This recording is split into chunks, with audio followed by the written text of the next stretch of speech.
أما التيمم فهو لمن فقد الماء أو ليس عنده قدرة على استعماله، فإن صفة التيمم كما بينها النبي صلى الله عليه وسلم أن يضرب الأرض ويتيمم أرض طيبة كما قال جل وعلا: فتيمموا صعيدا طيبا فامسحوا بوجوهكم وأيديكم منه.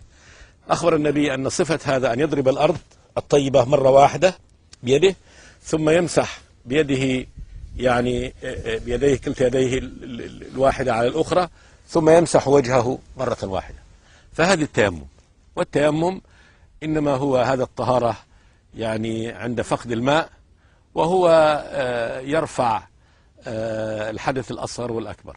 فإذا كان الإنسان قد أجنب أو أنه أحدث وجاء وقت الصلاة فإنه يتيمم ويصلي. وقد قال النبي صلى الله عليه وسلم: الطهور يعني الصعيد الطيب طهور المسلم ولو لم يجد الماء شهرا. فلو أنه لم يجد الماء شهرا فإنه إذا جاء وقت الصلاة فإنه يتيمم ويصلي. وهذا من فضل الله تبارك وتعالى ورحمته، كما قال جل وعلا: فإن لم تجدوا ماء فتيمموا صعيدا طيبا فامسحوا بوجوهكم وأيديكم ما يريد الله ليجعل عليكم من حرج.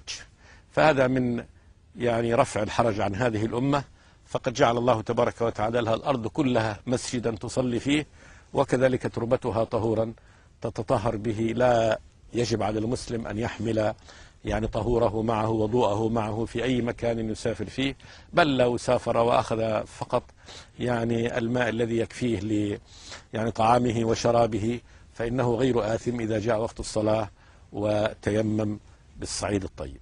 والحمد لله رب العالمين.